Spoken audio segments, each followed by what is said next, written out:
जय हिंद मेरे प्यारे साथी, कैसे आप लोग? आप लोग अच्छे होंगे। हम आपका गुरु सर आपका अपना यूट्यूब चैनल एसएस एजुकेशन पर स्वागत करते हैं। चलिए, ये आपको हम आज से आप लोगों को हिंदी का बुक भी पढ़ाने वाले हैं। आप लोगों को हिंदी के साथ साथ साइंस, सोशल साइंस और मैथ यहाँ पर आप लोग कवर करवाने हैं। तो अभी हमारे चैनल को सब्सक्राइब नहीं किए तो सब्सक्राइब कर लीजिए और बेल आइकन को दबा दीजिएगा और अपने उन फ्रेंड और उन दोस्तों के पास शेयर कर दीजिएगा जो ये सब बुक में बहुत कमजोर है, बहुत वीक है। हम पूरा जीरो लेवल से चलने वाले हैं, इतना जीरो लेवल से कि वहाँ पे आप लोग पहुँच भी नहीं पाइएगा। हम वहाँ से लेके पूरा आसमान तक, मतलब धरती से लेके आसमान तक आप लोगों को लेके जाने वाले हैं। तो आप लोग लास्ट तक बने रहिएगा तबे समझ में आएगा, नहीं तो आए और चले गए इससे आपको कुछ भी समझ में नहीं आएगा। तब हम हिंदी का क्लास 10 का हिंदी का पार्ट 2 वाला बुक है, पार्ट 2 मतलब भाग 2 वाले बुक है। जिस बुक का नाम क्या है? गोदोली। गोदोली आपका बुक का नाम है, जो आपको ये बुक आपके पास होना चाहिए। इसी बुक से क्वेश्चन भी पूछते हैं, ये आपका सरकारी भी बुक है। आया बात समझ में? तो इसी से हम भी पढ़ते हैं और हम भी पढ़ाते हैं।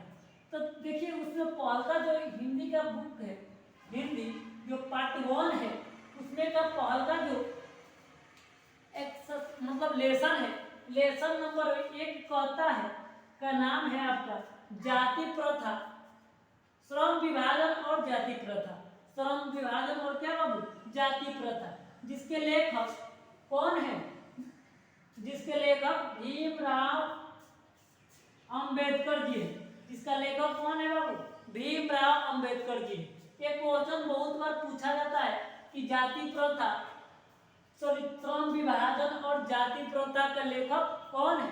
तो भीमराव अंबेडकर जी हैं। ये आप लोग इनके बारे में बहुत कहानियां भी सुने होंगे, बहुत और हिस्ट्री में पढ़े होंगे। तो इन्होंने इतिहास में भी इनका बहुत ही योगदान रहा है। आया बात समझ में? इन्होंने हमारे संविधान के रचना भी किए हैं। इनको संविधान के पिता भी कहा जाता है। आया बात समझ में? तो ये सब इनके बारे में बताया जाता है। तो याद रखिएगा, पार्ट 1 है। पार्ट 1 का पहला चैप्टर है श्रम विभाजन और जाति प्रथा। श्रम विभाजन और क्या बाबू?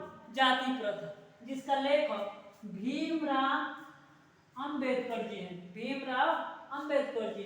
चलते हैं लेखक के थोड़ा बारे में समझते हैं कि लेखक का ये क्वेश्चन पूछता है कि लेखक के माता के नाम क्या था, लेखक के पिता के नाम क्या था और इनके जन्म कहाँ हुआ था, ये कब जन्म हुआ, कहाँ इनका जन्म हुआ, ये सब यहाँ से क्वेश्चन पूछे जाते हैं।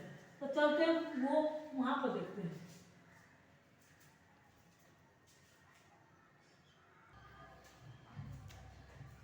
चलिए, ये आपके बुक में दिया है कि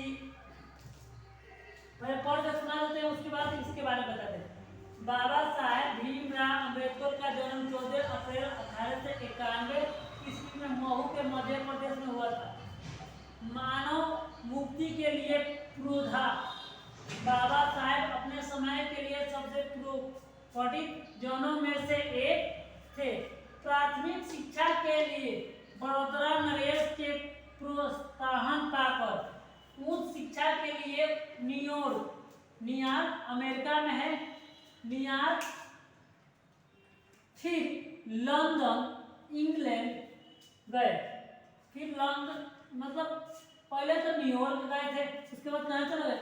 इंग्लैंड में चले गए। इन्होंने संस्कृति का धार्मिक, पौराणिक और पूरा वैदिक वर्णमय अनुवाद के जरिए पढ़ा और ऐतिहासिक सामाजिक क्षेत्रों में अनेक मौलिक स्थापनाएं प्रस्तुत की। सब मिलकर वे इतिहास, मीमांसा और विवेचना का अर्थ शास्त्रीय, सामाजिक शास्त्रीय और शिक्षावेदी तथा धर्म दर्शन के व्यवस्थाएं बनकर उभरे। स्वदेश में कुछ समय तक उन्होंने वकालत भी की और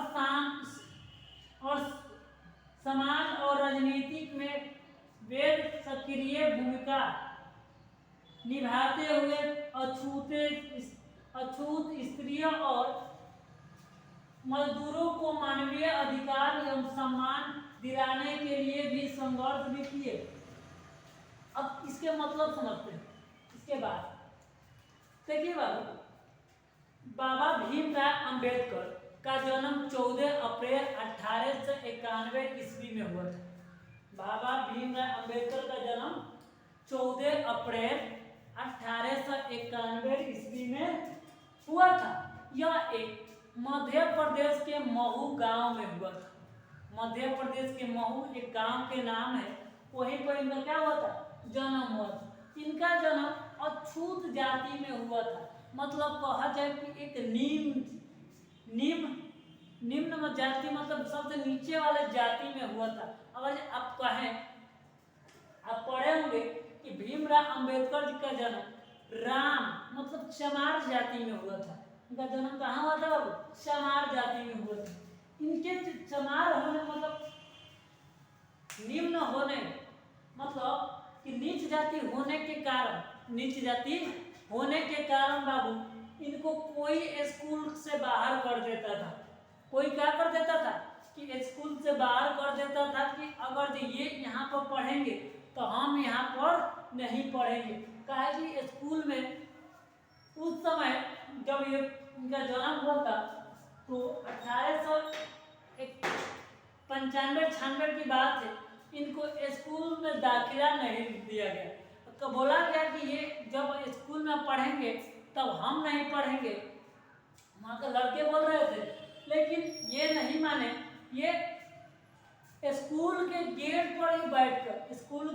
पर ही बैठकर अपना पढ़ाई किए। और जब ये थोड़ा बड़े हो गए तो प्राथमिक शिक्षा के लिए अपने वहाँ से थोड़े दूर जाकर पढ़ाई की। और जब इन्होंने प्राथमिक शिक्षा पा लिए तो अभी आप लोग जानते हैं कि जब पेपर दे लेते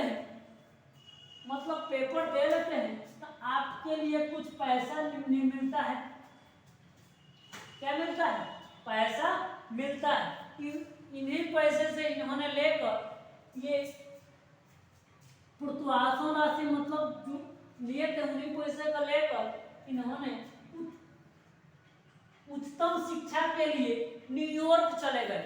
मतलब भीमराव अंबेडकर ने सोचा कि ये शिक्षा मतलब ये जो पैसा मिला है इसी पैसे को लेकर इन्होंने कहा किया कि चले गए कहाँ पे, न्यूयॉर्क सबसे गए।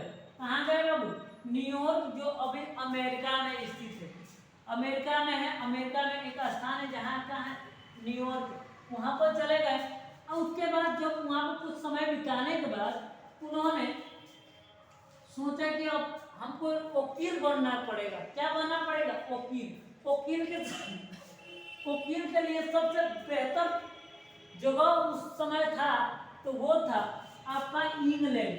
कहाँ था बाबू, इंग्लैंड। तो ये वकालत करने के लिए, क्या करने के लिए, मतलब भीमराव अंबेडकर जी वकालत करने के लिए ये चले गए इंग्लैंड।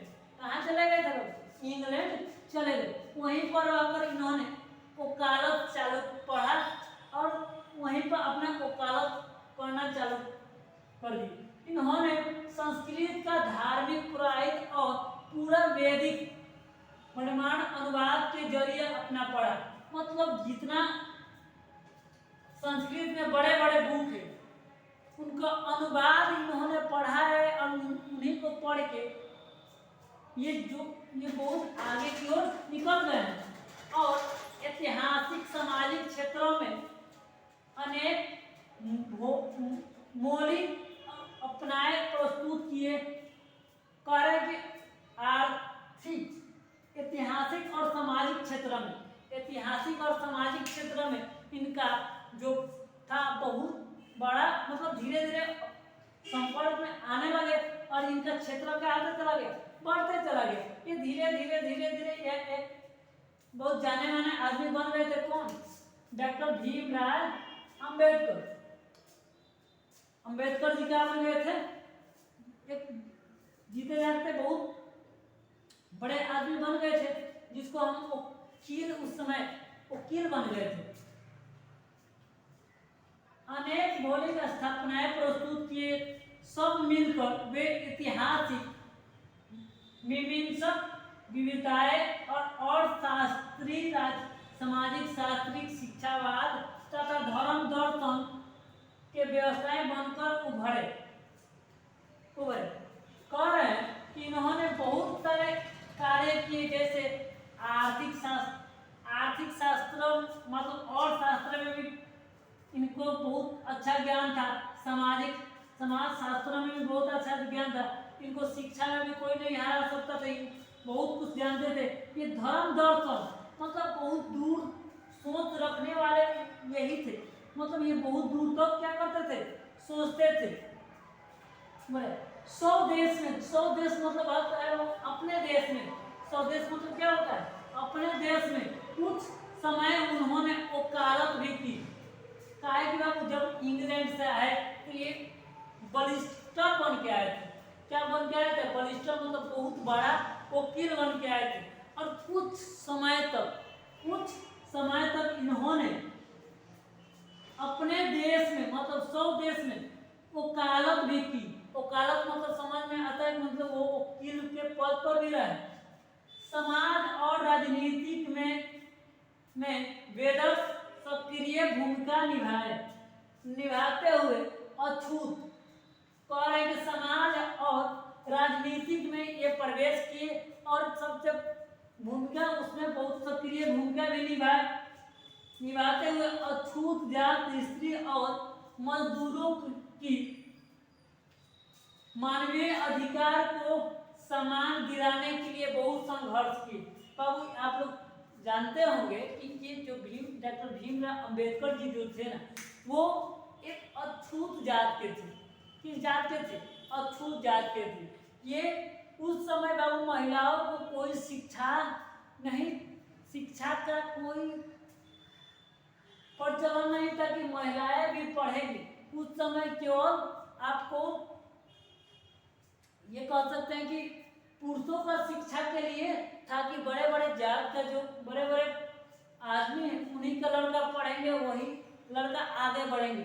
जो निम्न जात के हो गए, जो मजदूर का लड़का हो गया, जो किसी मजदूर का लड़का हो गया, किसी मतलब कि छोटे जात का लड़का हो गया, वो उस समय नहीं पढ़ सकता था, काहे कि उनको कोई देखना नहीं चाहता था। जैसे कि मान लो जैसे भीमराव अंबेडकर जी थे, तो उस समय बहुत कठिन से इन्होंने पढ़ाई किए थे।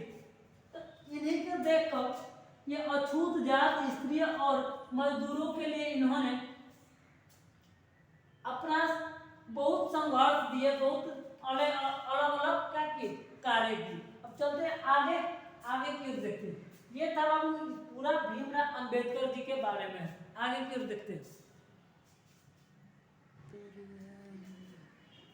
चलिए देखिए, कुछ हम उनके बारे में पढ़े थे, उसके थोड़ा और आगे चलते हैं।